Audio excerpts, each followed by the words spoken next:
Hi மக்களே, உங்கள் laundry சீக்ரெட்டில் இருந்து உங்கள் உமர்.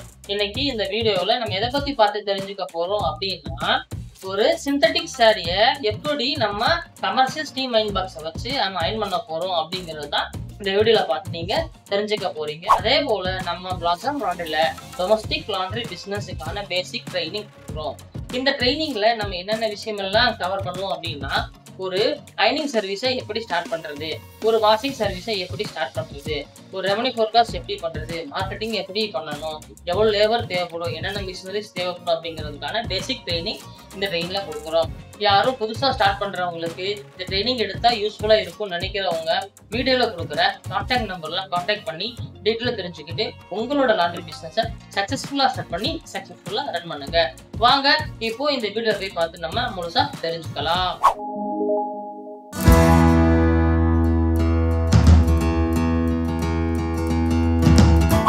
ஹாய் மக்களே, இப்போ நம்ம ஒரு சிந்தட்டிக் சாரியை, அதுவும் ரொம்ப சுருக்கமா இருக்கிற சிந்தட்டிக் சாரியை நம்ம ஸ்டீம் மைனிங் பண்ண போறோம்.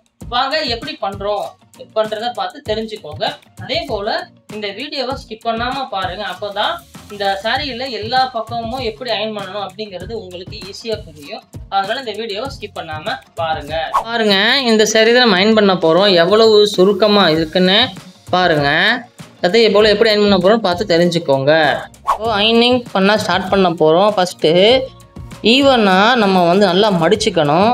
மடிச்சுட்டு ஃபஸ்ட்டு என்ன செய்யணும் அப்படின்னா, பார்டரை தேய்க்கணும். அதுக்காகத்தான் நம்ம டேபிளில் ஃப்ளாட்டாக ஈவனாக மடிச்சுக்கிறோம். ஏன்னா பார்டரை சுருக்கமாக இருந்துச்சுன்னா யூஸ் பண்ணுறதுக்கு நல்லாவே இருக்காது.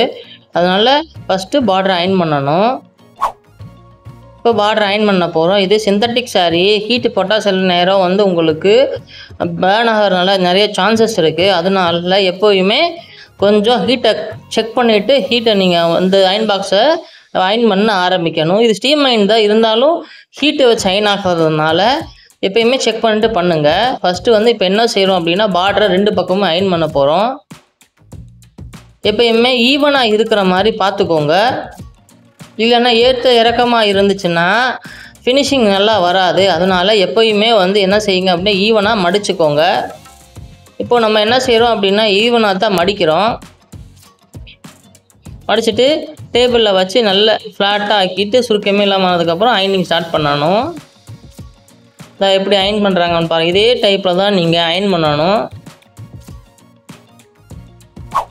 இப்போ என்ன செய்ய போகிறோம் அப்படின்னா, ஒத்தையாக தான் நம்ம அயன் பண்ண போகிறோம். ஏன் அப்படின்னா, அந்த சாரீ ஃபுல்லாகவே ரொம்ப சுருக்கமாக இருக்கிறதுனால ஒத்தையாக தான் நம்ம அயன் பண்ண போகிறோம். பாருங்கள், அயன் பண்ணும்போது உங்களுக்கு நல்ல டிஃப்ரென்ஸ் தெரியும்.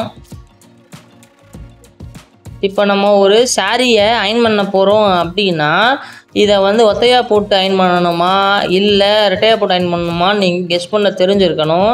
அது பை எக்ஸ்பீரியன்ஸில் தான் கிடைக்கும். ஏன்னா இது ரொம்ப சுருக்கமாக இருக்குது. அந்த கிரே கலர் வரும்போது பாருங்கள், நல்லா தெரியும், டிஃப்ரென்ஸ் நல்லாவே தெரியும். ஒத்தையாக போட்டு நம்ம அயன் பண்ணுறோம். ஏன்னா எல்லா பக்கமும் ஈவனாக சுருக்கமே இல்லாமல் அயன் பண்ணுறதுக்காகத்தான்.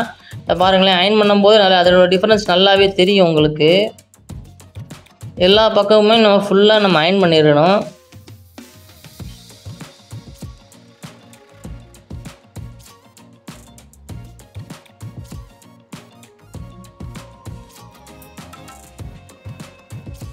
ஹீட் மட்டும் ப்ராப்பராக செக் பண்ணியே செய்யுங்க.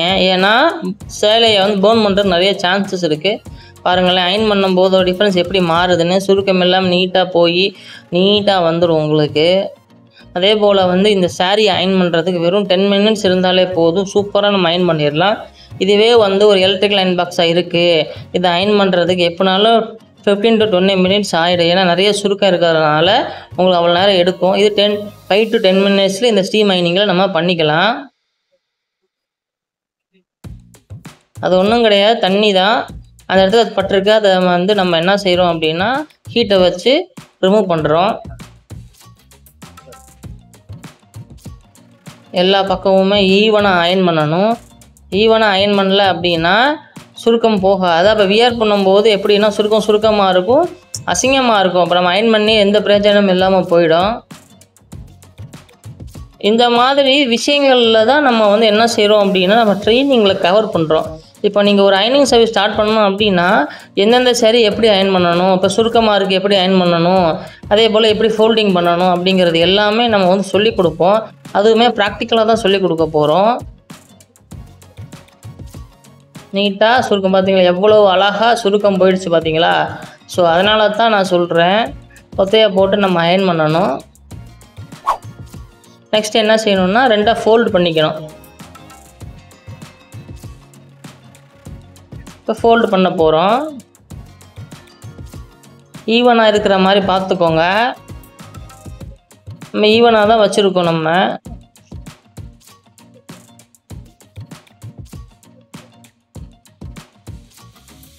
இப்போ நம்ம ஈவனாக போட்டுருக்கா, ஸ்டேபிளில் போட்டாச்சு. இப்போ அயன் பண்ண போகிறோம்.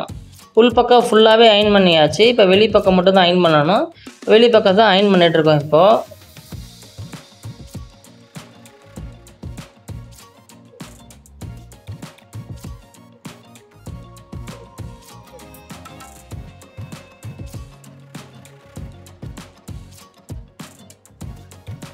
பொறுமையாக அயன் பண்ணுங்க.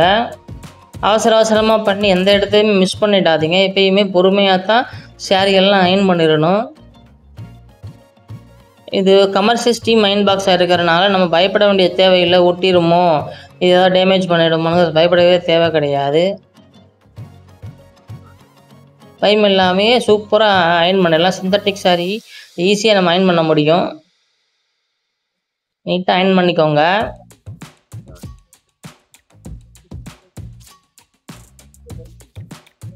இப்போது அயன் பண்ணியாச்சு. இப்போது திருப்பி ஒரு ஃபோல்டு பண்ணிக்கோங்க.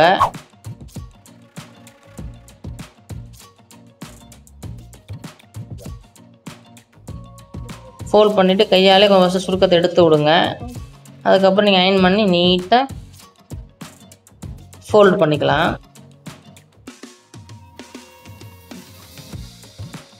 பார்த்துக்கோங்க எவ்வளோ நீட்டாக அயன் ஆகுதுன்னு. எல்லா பக்கமுமே ஈவனாக இருக்கணும். முன்ன பின்ன இருந்தால் நல்லா இருக்காது, ஃபோல்டிங் சரியாக வராது.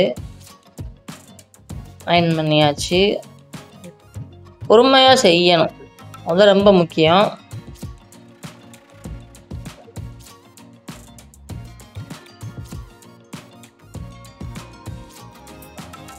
இப்போ இன்னொரு ஃபோல்ட் பண்ணி டெலிவரி ஃபோல்டிங் பண்ணிக்கலாம்.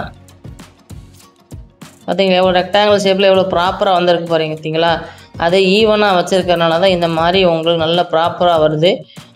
எப்பயுமே வந்து ப்ராப்பராக ஃபோல்டு பண்ணணும். ஃபோல்ட் பண்ணுறதும் சாரீ அயனிங் ரொம்ப முக்கியம். பாருங்கள் எப்படி சுருக்கமாக இருந்த சாரீ எவ்வளோ நீட்டாக சுருக்கமே இல்லாமல் அயன் ஆகிடுச்சு பார்த்தீங்களா. நீட்டாக அயன் பண்ணிக்கோங்க. பின்னாடி சைடுமே அதே போலயே அயன் பண்ணிக்கப்போ. ஸோ எல்லா பக்கமுமே நம்ம கவர் பண்ணியாச்சு. இப்போ நம்ம ஃபோல்ட் பண்ண போகிறோம். அப்புறம் அந்த பார்த்தீங்களா எவ்வளோ சூப்பராக சாரீ அயன் பண்ணியாச்சுன்னு. அவ்வளோதான். இது ஸ்டீம் அயனிங்காக இருக்கிறதுனால ஈஸியாக நம்ம பண்ணிட்டோம். இதுவே கமர்ஷியல் அயன் பாக்ஸாக இருந்தால் கொஞ்சம் அயனிங் பண்ணுறது கொஞ்சம் கஷ்டமாக தான் இருக்கும். ஸ்டீம் அயனிங்காக இருக்கிறது இது பெஸ்ட்டாக இருக்கும். யாரும் பிஸ்னஸ் பண்ணுறீங்க அவங்களுக்கு அயனிங் சர்வீஸ் மட்டும் பண்ண போகிறீங்க, யூஸ்ஃபுல்லாக இருக்கும். பார்த்தீங்களா எவ்வளோ அழகாக வந்திருக்குன்னு. பின்னாடி சைடு பாருங்கள் எவ்வளோ சுருக்கமே இல்லாமல் அழகாக வந்திருக்கு பார்த்தீங்களா. இந்த வீடியோ உங்களுக்கு யூஸ்ஃபுல்லாக இருக்கும்னு நினைச்சீங்க அப்படின்னா ஒரு லைக் பண்ணுங்க. அதே போல் யாரெல்லாம் சாரி வச்சிருக்காங்க அதை அயன் பண்ண தெரிஞ்சுக்கும்னு நினைக்கிறவங்களுக்கு கண்டிப்பாக ஷேர் பண்ணுங்க. நம்ம லாண்ட்ரி சீக்ரெட் யூடியூப் சேனலையும் சப்ஸ்கிரைப் பண்ணி வச்சுக்கோங்க. நிறைய லாண்ட்ரி ரிலேட்டடான யூஸ்ஃபுல்லான கண்டென்ட் கொடுத்துட்டு இருக்கோம். உங்களுக்கு யூஸ்ஃபுல்லாக இருக்கும்னு நினைக்கிறேன். அதனால நம்ம laundry secret YouTube channel subscribe பண்ணி வச்சுக்கோங்க. தேங்க்யூ.